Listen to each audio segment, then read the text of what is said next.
by you, your grace, your mercy, your loving kindness, your patience. You bestow us with so many blessings, and we don't deserve it. Lord, we are thankful that we can come into your house, we can meet with God's kids, have a family reunion, and we can celebrate you. So we ask you to open our eyes to what truth you want to show us. And Lord, prepare our hearts so we can receive it. In Yeshua's name we pray. Amen.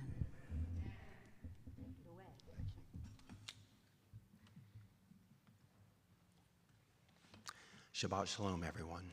It's a blessing for me to be here, and it's a blessing for all of you to be here. Blessed is the man that keeps his Sabbaths. Well, as Donna was mentioning, I've been to some places, and one of those has been Saudi Arabia. Really quickly, after I was awoken to the truth, I wanted to go see some of these places that were being talked about. And I've been to Turkey. I've seen Noah's Ark. It is really Noah's Ark. It's there. I've been all through Israel. I've seen the places where our Savior walked, the true places. Then I went to Saudi Arabia, and I wanted to go see the places of the Exodus that were told. And Ron Wyatt got there 2 times, basically, just a few times, really quickly, and he was not allowed to stay in the country for long.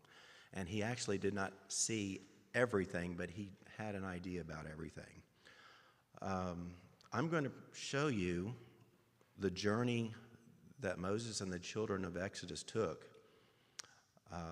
from the sea crossing all the way to the mountain, and the evidences of each of those places, so that you can see what he has left for us in these days as evidence that his word is truth.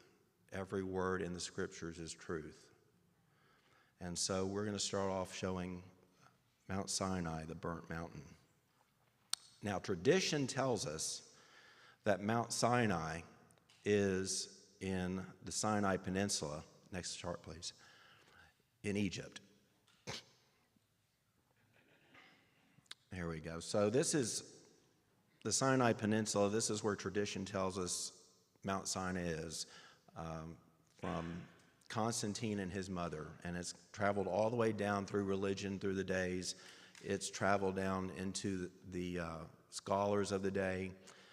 But Paul tells us to prove all things, hold fast to that which is good. We have to prove these things. We can't just trust in the traditions that have been handed down to us. Let's go prove these things, and then we'll hold on to everything that's good. So we start looking for evidence in the scriptures. We always go to his word first for the truth, and then find things maybe in the world that fits what his truth says. His word says that the mountain of the Most High, the mountain of Yah, and if for anybody who doesn't know, that's his word, that's his name in Hebrew, the ancient Hebrew. It says that his mountain is in a land of Midian, for Moses fled from the face of Pharaoh. He kept the flock of Jethro, the priest of Midian, led the flock to the backside of the desert, came to the mountain of the Most High in Oreb, and the angel of Yah appeared to him in a flame of fire out of the midst of a bush. We know that's the burning bush.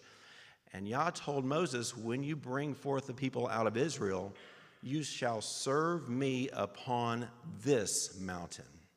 So we know quite clearly that Moses was in Midian. He went to that mountain, and the end of the journey for the children of Israel was back at that mountain in the land of Midian. Yah said to Aaron also in Exodus 4, go into the wilderness to meet Moses, and he went and met him also in the Mount of Elohim. And they came to the desert of Sinai, and there Israel camped before the mountain. So all these things tell us that this mountain where everything took place is in Midian, and it would be nice if we had some maps that showed us where Midian is. Well, we don't have them today, but guess what? Back then, they did have them. This is a close-up of a map that was done by Claudius Ptolemy. And he was well known back in the day. He lived in 83 AD to 168 AD. He was a scholar, he was a mathematician. He did a book called Geographica where he put the coordinates, the old way of putting coordinates for over 6,000 cities back in antiquity. And he put that in a book. And we have copies of that book. And he had maps in that book. And in the 1400s, 1482, his work was reproduced and mass printed. And this is a blow-up of it. And you can see right there, Madhyama and Magna. And remember Magna also for later. But off to the left, that designates a sea, and then up to the top is a mountain range, and there's a mountain range around and below it. So let's go out and show what it looks like from a little bit further back.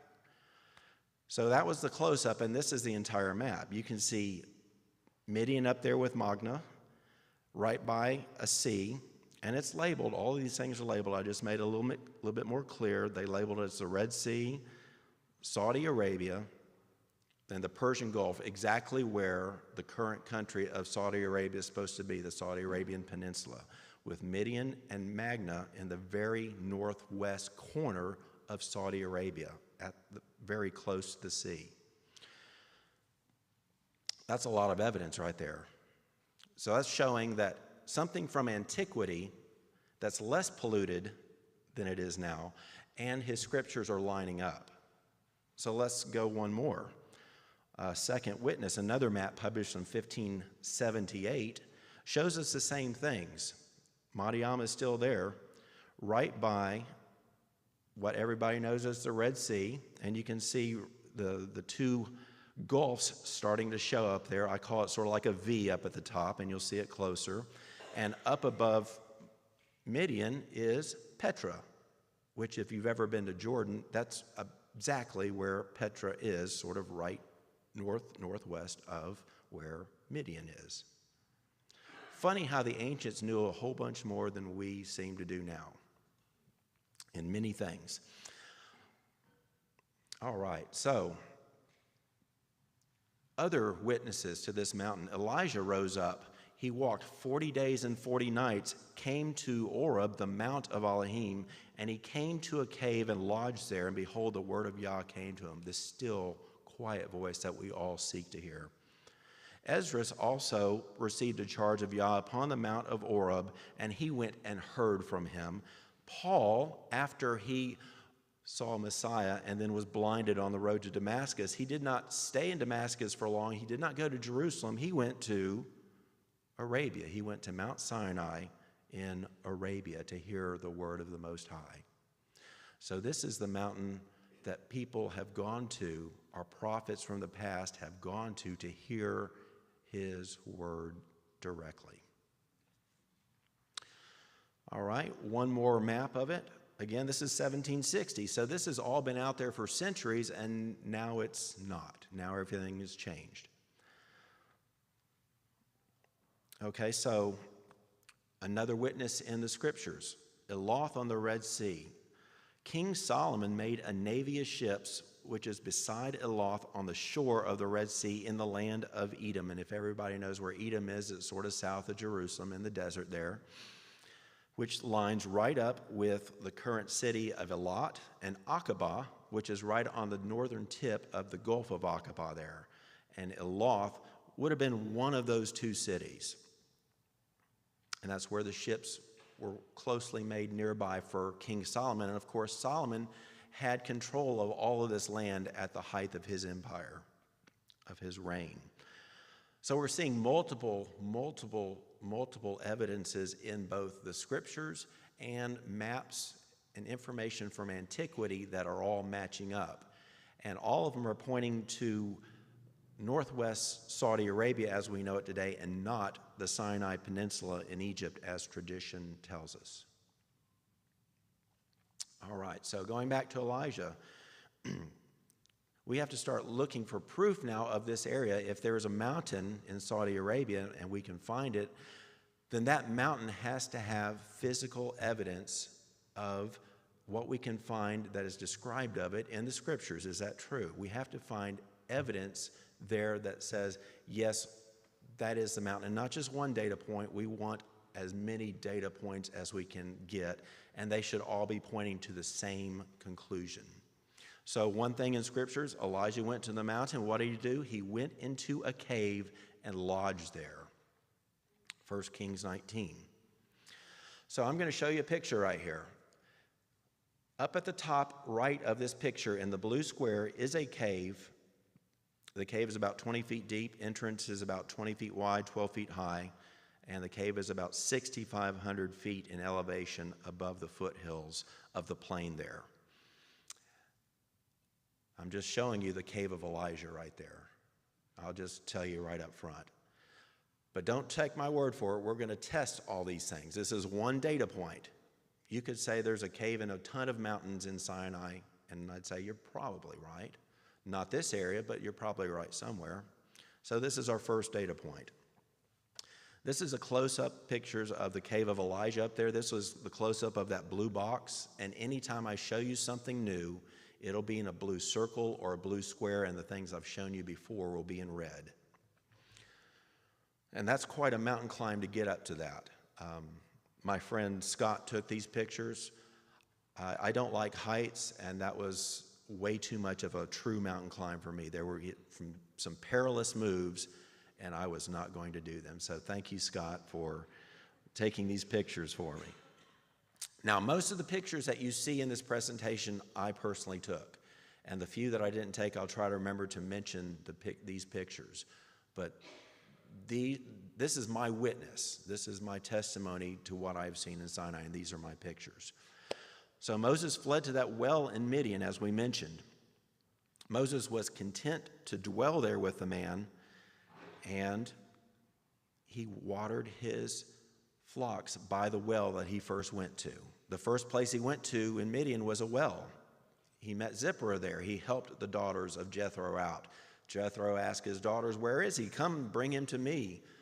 They had dinner. They enjoyed each other's company. He decided to stay.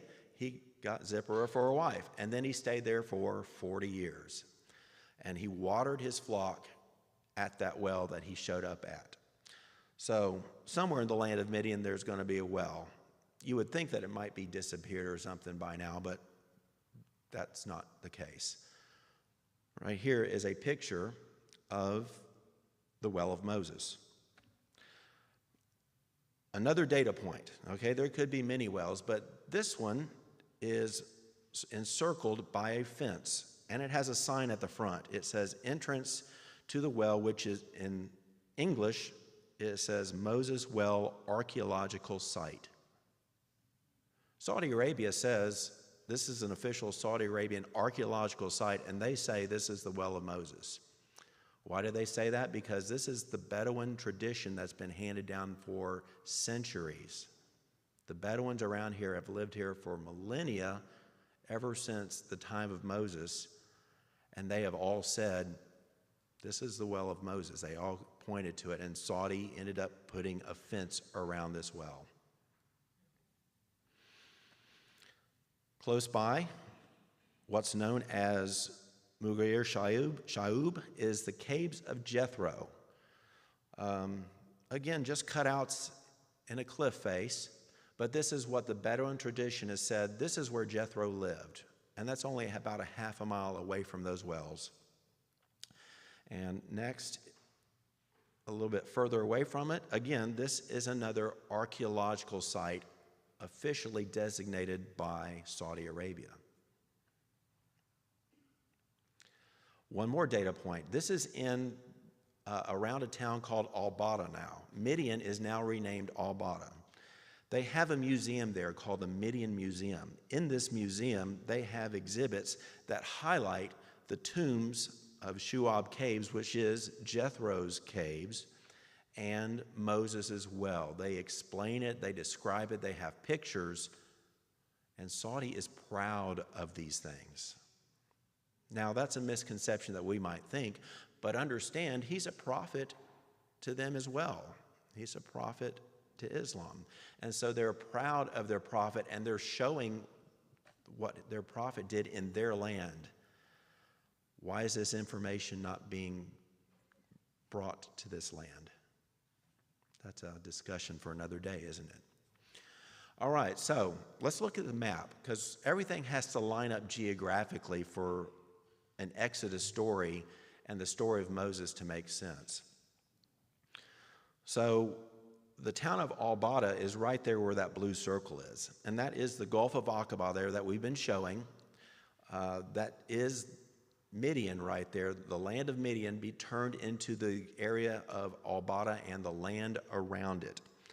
And actually, Magna is right down southwest of that, and I'll show you that in a little bit. All right, next picture. This is something that hit me while I was standing there. I have my back in that picture to Moses' well, and I'm looking eastward.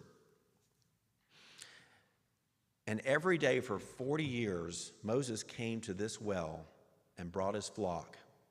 And then after he watered his flock, he went out eastward into the wilderness and let them graze, and he brought them back. So every day for 40 years while the flock is being watered, he's standing there at the well, looking eastward, trying to figure out where he's going to take his flock every day.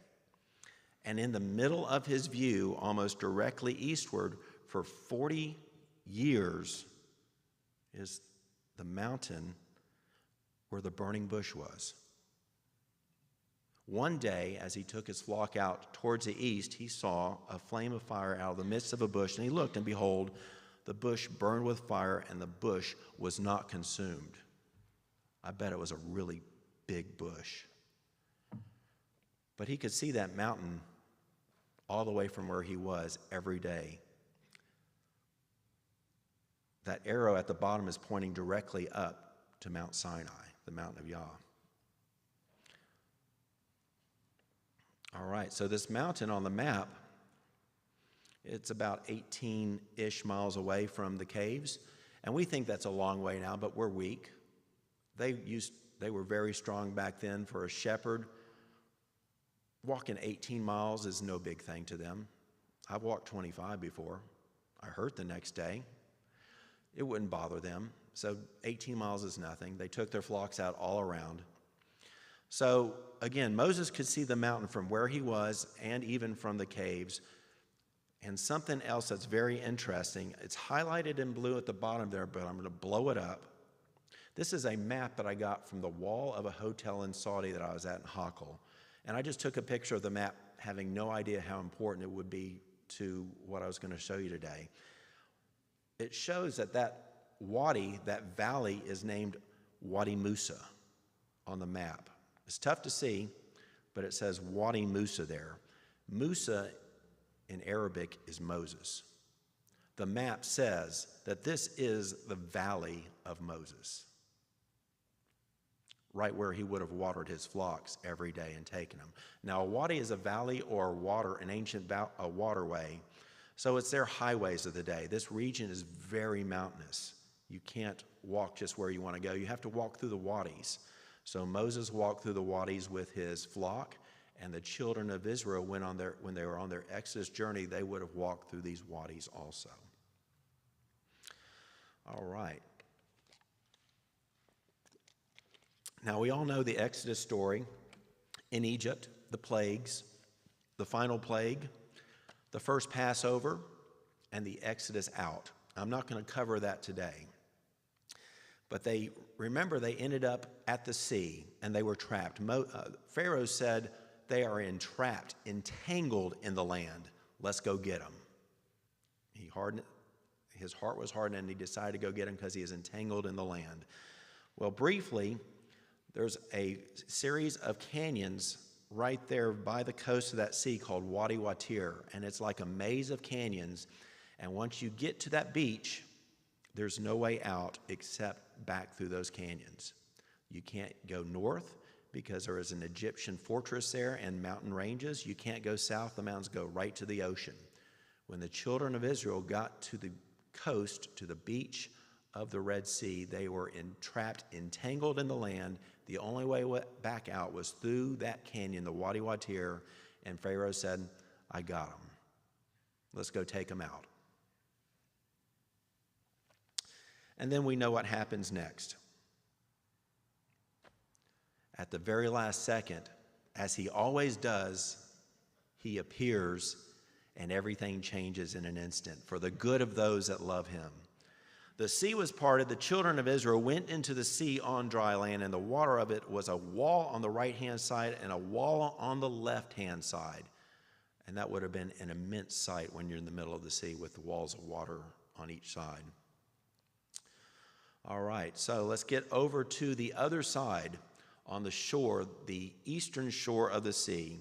Yah shook the Egyptians off in the midst of the sea, and the waters returned and covered the chariots and the riders and all the forces of Pharaoh who entered into them into the sea, and not one of the Egyptians was left alive. They were all gone. Moses commanded the children of Israel to observe the feast of unleavened bread, for you celebrated this feast with haste when you went forth from Egypt until you entered it into the wilderness of Shur. For on the shore of the sea, right here on the eastern shore of Saudi, you completed it. You completed it. You completed the Feast of Unleavened Bread, the first one here. We sometimes wonder why there's a high Shabbat at the first day and the last day of the Feast of Unleavened Bread.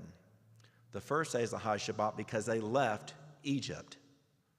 The final, the seventh day, in part is a high Shabbat because their time in slavery of Egypt was finished. Pharaoh and Egypt and his chariots and his armies were gone, and they were free. And that's something to celebrate, and that's a shadow picture for the end times that we're not getting into today. All right, so there is a bridge under the sea at this place, and I think that many of you probably know about some of this. Does everybody know about this? Do I need to cover this? Okay, thank you. So this is on the Egyptian side. The beach is called Nueva Beach, and I'll show it to you. Well, here's a picture of it down there on the right. Nueva Beach is on the left-hand side on the right picture. It's about 6 miles by 10 miles. It's plenty of room for 600,000 men plus women plus children plus mixed multitude plus cattle to all stay on. And then this Gulf, the Gulf of Aqaba, is pretty unique in that in most of the places by the shore, the sea drops off, the sea floor drops off precipitously. It's almost like a canyon.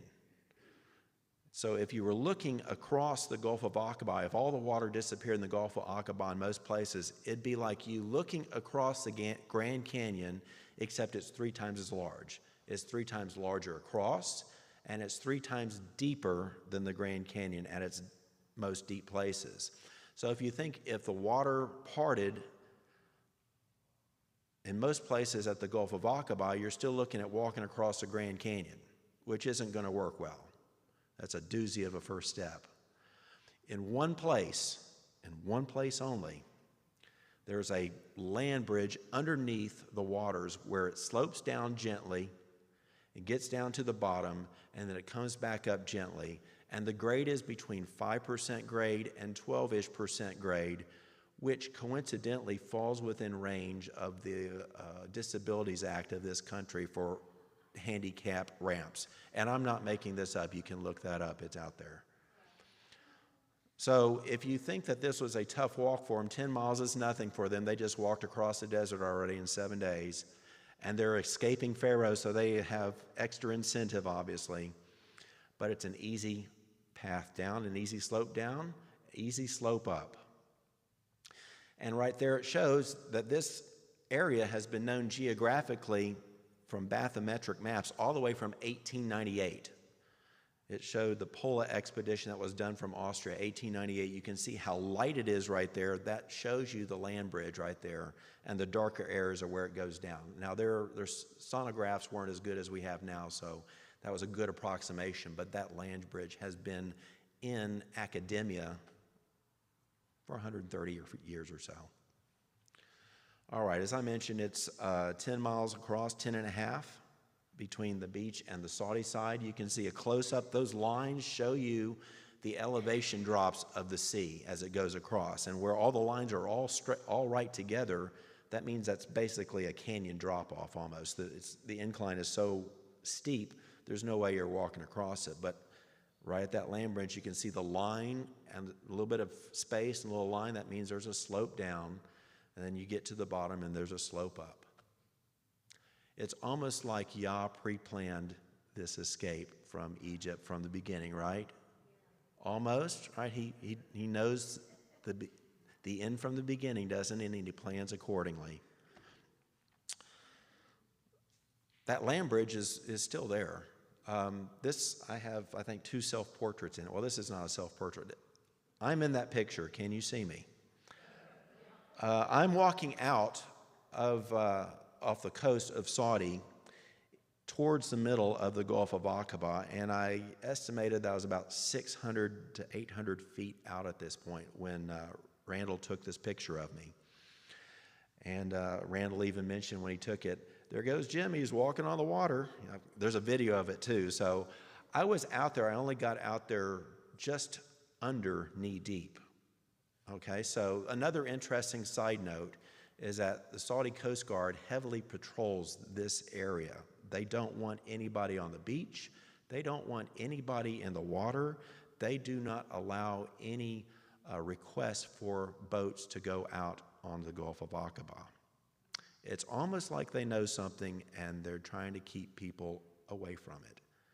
So there are other cars, other trucks out there on the beach when we went out there, so we decided we were safe enough in numbers.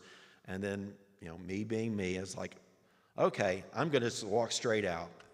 And there I was, way out there in the middle of the Gulf, knee-deep water, where it's supposed to be like dropping off. That's a land bridge. There's more evidence that I'm not going to show you today from the Nueva Beach crossing that Ron Wyatt found back starting in the 1970s and has been found ever since then by others that have gone since then. The pillar that was on both the Egyptian side and the Saudi side, Ron found those. The Egyptian side pillar is still there if you went to Nueva Beach. There were pictures of chariot wheels and axles and other parts of the chariot wheels and femur bones covered by coral and a horse hoofs that was shrunk, pulled from the sea. And that bottom left picture is the one I took from the old Wyatt Museum that was in Tennessee. Ron Wyatt did not make anything up. He was testifying to the things that he saw when he was there.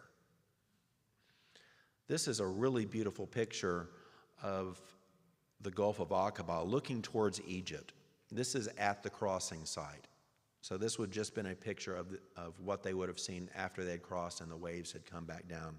I really just included this because it's beautiful out there in places. Desolate and sometimes, but just so magnificent. And the water is so clear there. Okay, so this is another picture looking across the Gulf of Aqaba, and the day was a little bit clearer in this picture. So you can see across the way that V in the mountain range of Egypt. That V is the opening of the Wadi Watir that the children of Israel walked through to get out of the Wadi Watir to the beach, and what Pharaoh and his armies came through to come to destroy him, and then the pillar of fire was right there where that arrow was pointing, stopping Egypt from coming in and destroying Israel. All right, the other side of the coast, this is just at the coast looking towards the Saudi side because they had to have enough place to encamp for one night before they left on the rest of their wilderness journey. And you can see there's plenty of room on the Saudi side of the Gulf of Aqaba. No mountains coming to the coast like there is in many places. A nice place for them to encamp for a night before they embarked. This is right there. It was where, oh, that's a good picture right there. This is where the other pillar of Solomon used to be when Ron Wyatt found it. Over the years, well, after he found it, Saudi removed it because it had Hebrew writing on it. Okay, so Islam is proud of Moses up to a certain point. They are proud of him when he was a resident of their country. They are not quite as esteemed with him when he brought the entire nation of Israel back with him into their country. And this is the beginning of that. So with the Hebrew writing, they took that pillar. Nobody knows where it is. There was a flag and a metal archaeological marker. Over the years, they have disappeared.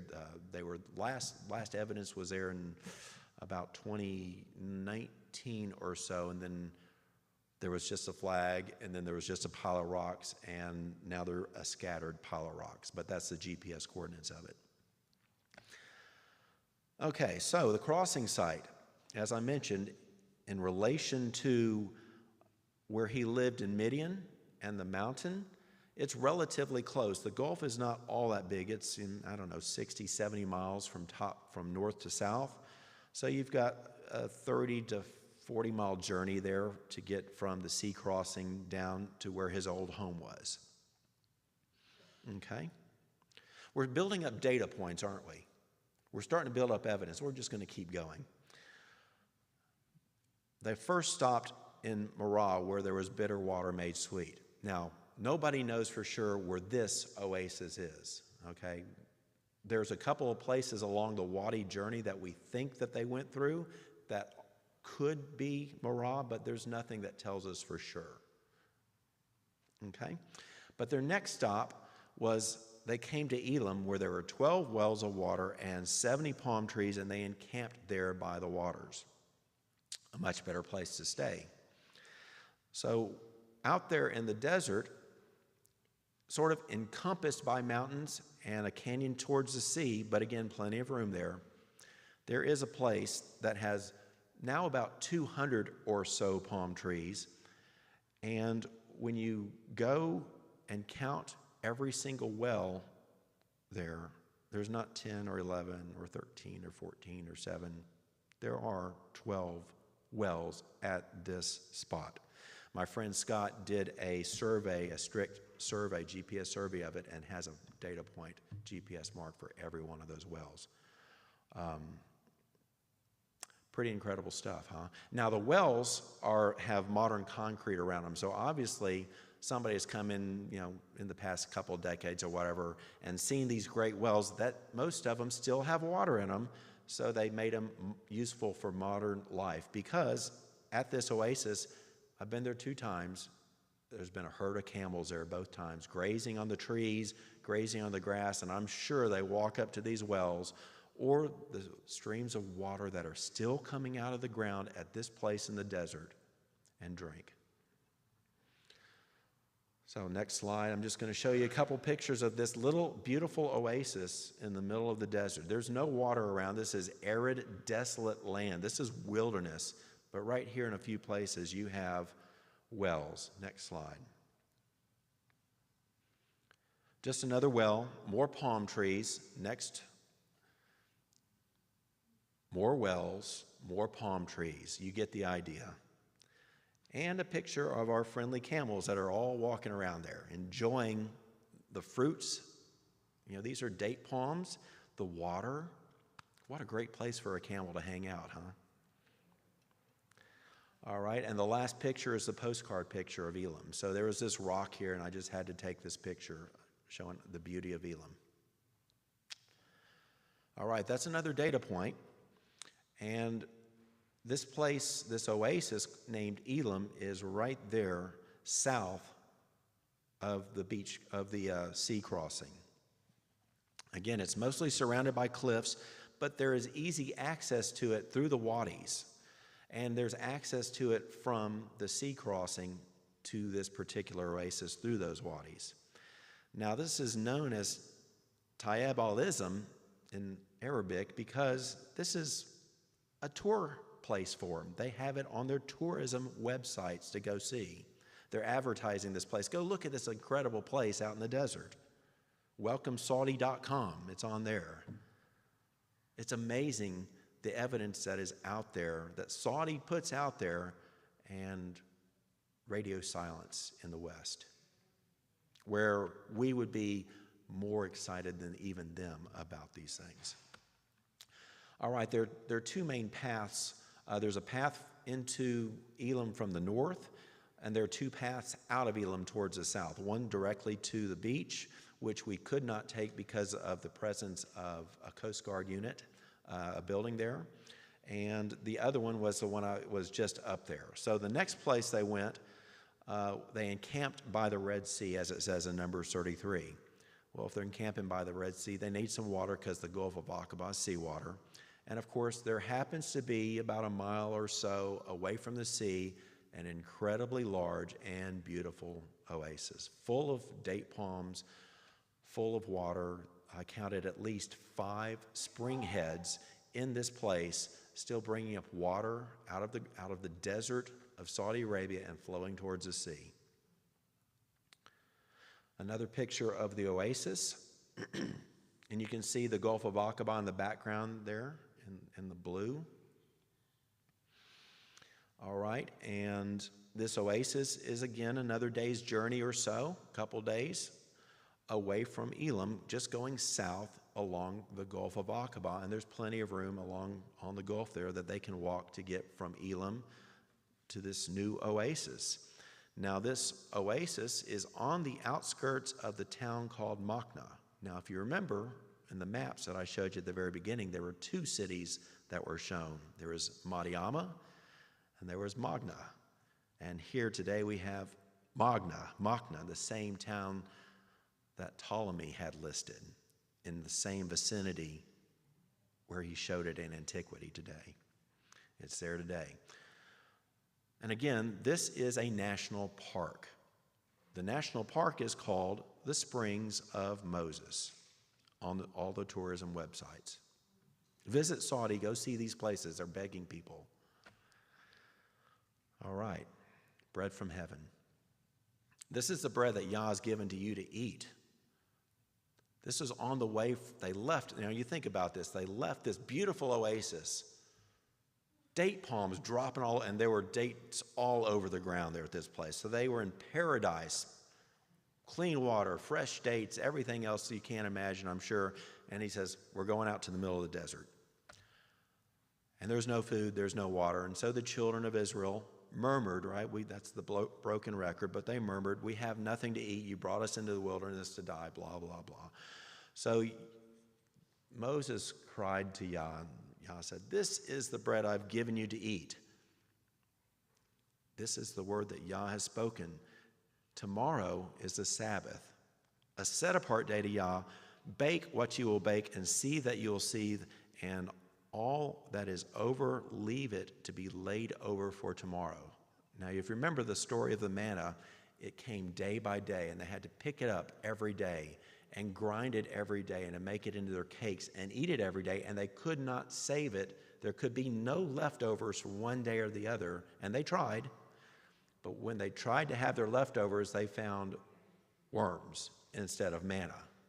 So they had to go out and collect and make the manna every day, except for on the 6th day.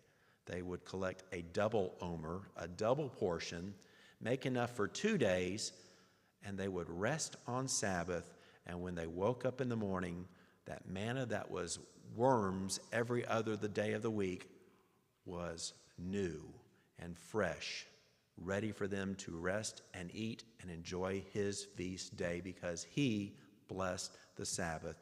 And there's more evidence in the scriptures of him blessing the Sabbath day, and this is before he gave the 10 Commandments at Mount Sinai. This evidence that this is not a Jewish law that he gave at the mountain. He hadn't given the commandments yet. There's a lot of scriptural evidence that shows the Sabbath was there from the beginning. All the way from Genesis, he blessed the 7th day in Genesis 2. That's why we're here today. Hallelujah. Because we honor him on his day. And the manner is as coriander seed, and the appearance of it was as hoarfrost. So sort of small, sort of white. And the people went through the fields and gathered it and ground it in the mill, and they pounded it in a mortar, and they baked it in a pan, and made cakes of it. And the sweetness of it tasted like a wafer made with oil. Now we're going to focus right there on the pounding in a mortar, all right? Because they had to make this every day. Well, close to the mountain of Sinai, we found mortars and pestles, the two things that they would have needed to grind manna into a flour to bake it. Found over a dozen of them in one place near the mountain. And you can see on the bottom right there, I'm used to, hold on. So back one, please. On the bottom right there, you can see one of the pestles. Now, the pestles are disappearing over the years since Saudi opened up the borders in 2019. There used to be more pestles there. We only saw one when we were there, and it might be gone by now for all we know. But they're not taking the mortars because, the mortars are like a suitcase size and they're stone. They're not going anywhere. You're not going to probably try to get those through customs. Your suitcase would probably break open.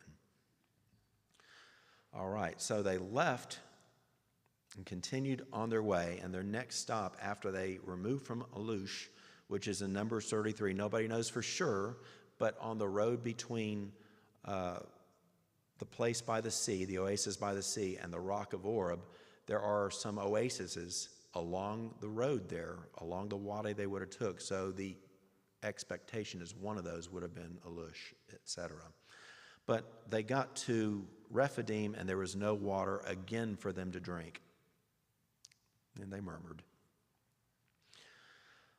So all the congregation of the children of Israel journeyed from the wilderness of Sin after their journeys according to the commandment of Yah, and pitched in Rephidim, and there was no water for the people to drink. And Yah said to Moses, "Go before the people and take with you the elders of Israel and your rod wherewith you smote the river. You take in your hand," this is the Nile River that they smote, "take in your hand and go. Behold, I will stand before you there upon the rock in Oreb, and there you will smite that rock, and then water will come out of it, that the people may drink." And Moses did so in the sight of the elders of Israel. So he took the same rod that hit the Nile River, and he was going to go hit this rock. Now, as we're driving up, this is one of the wadis that we took, and you can see the rock of Oreb sort of there in the middle of the picture. And we're driving up to it. Getting a little bit closer to it. There it is. It's highlighted by a ray of the sun. And in the foreground is an altar. And if you recall, during this journey, they battled Amalek. And they defeated Amalek there. And in the King James, it said Moses erected the altar of Jehovah Nissi, right? If you remember that.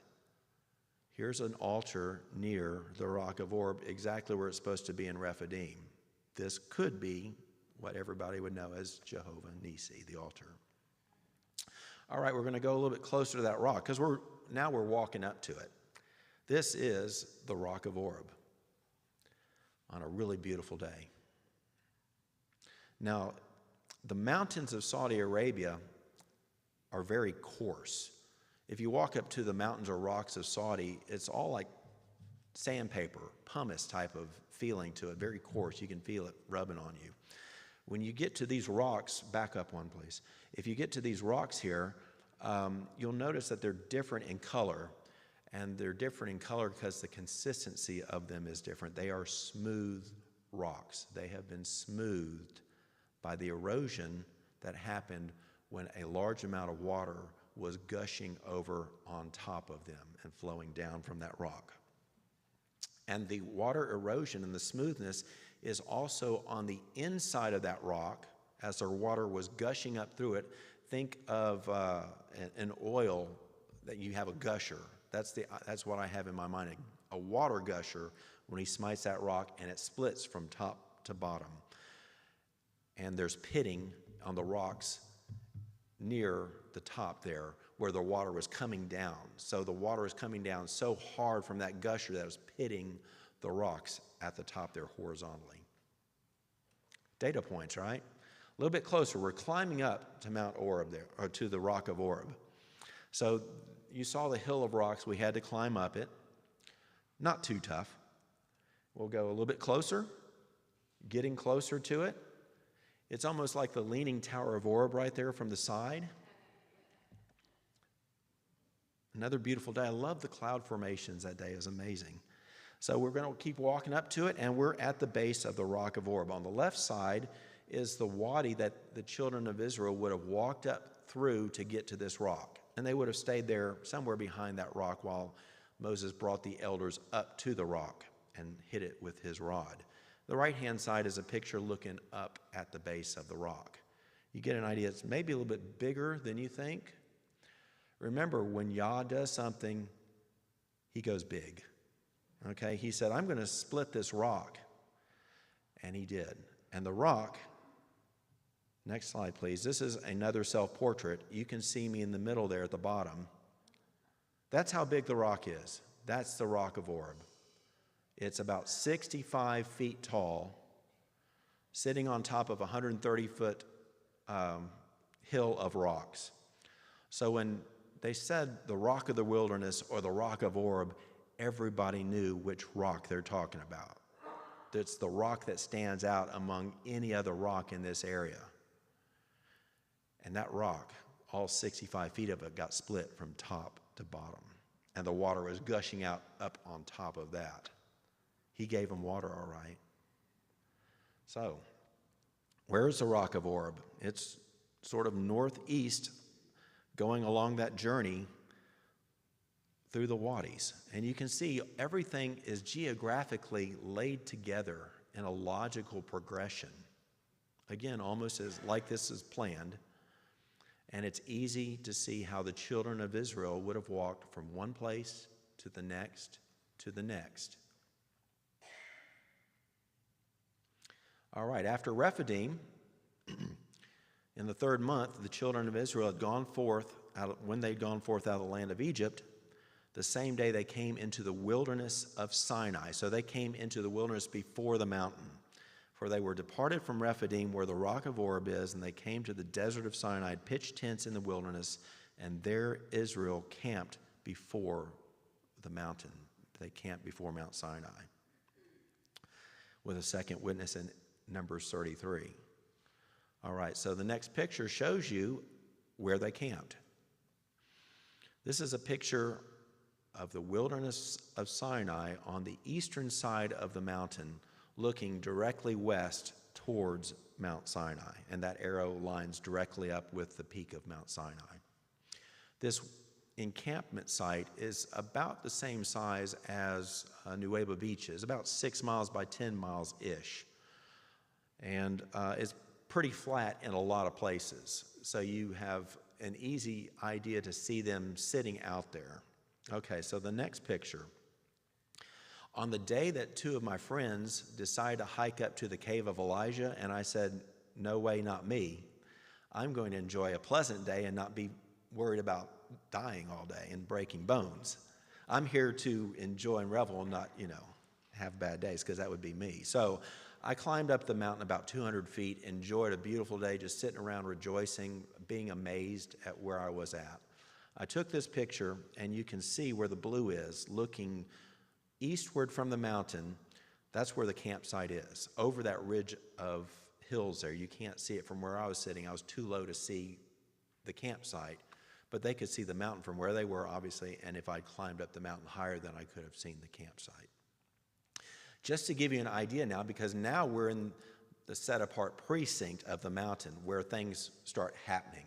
So we're going to focus now a little bit less on this map, even though this is where the campsite is, right to the eastern area of the mountain. And we're going to start focusing now on where things are around the mountain.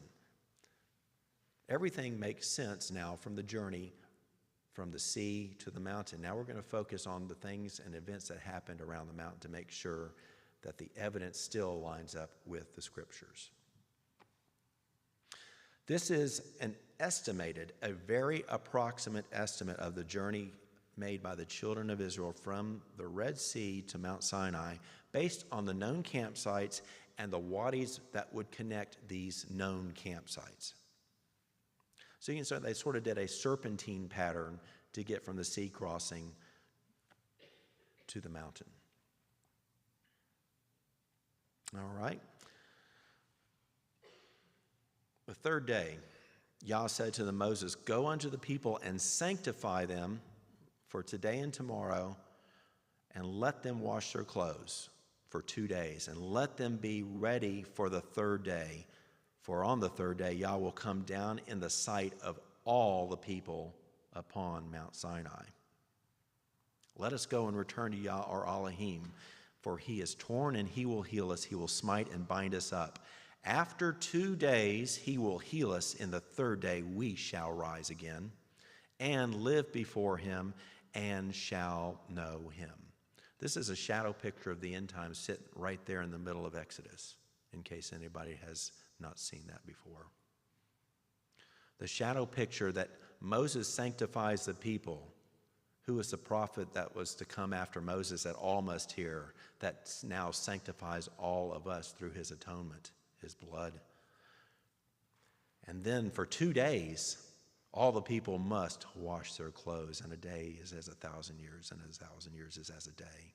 And on the third day, be ready, because he will come down in sight of all the world this time, and all will know what's happening when he comes back at the beginning of his third day that he's told us about and witnessed to us again in Hosea. The border of the mountain, they got there. Yah told Moses, "Go into the people and sanctify them today and tomorrow, and let them wash their clothes and be ready for the third day. And Moses, you have to set bounds among the mountain, around the mountain to the people round about, saying, take heed, caution, that you do not try to go up onto the mountain yourself, nor touch the border of it. Whomsoever touches this mountain shall surely be put to death. There shall not be a hand touch it, but he shall surely be stoned or shot through, whether it's beast or man. It shall not live. When the trumpet sounds long, though, they shall all come up to the mountain." Can you see the shadow picture again in this very set of verses? For we cannot go up to heavenly Zion on our own. We cannot touch it of ourselves. But when the trumpet sounds long, the last trumpet, then we shall come up to the mountain. Now, out there, there are plenty of petroglyphs in this area. And this is a close-up of one of those petroglyphs, and you can see an archer shooting up. And there's at least 3 different sets of petroglyphs that are all around the border of the edge of this mountain.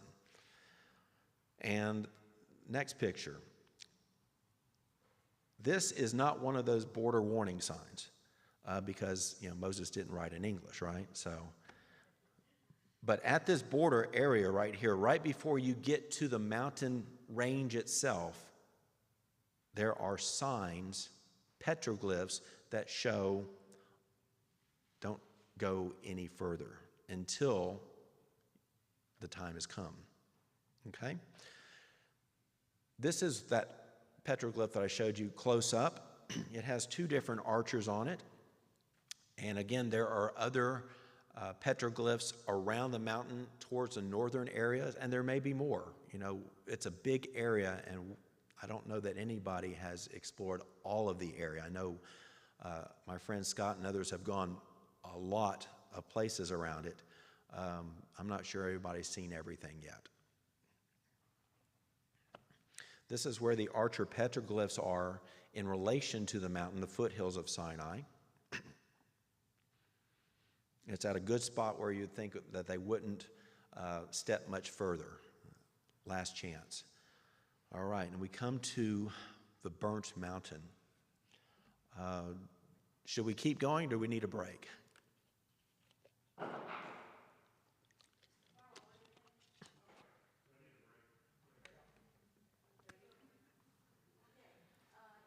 Ten minutes.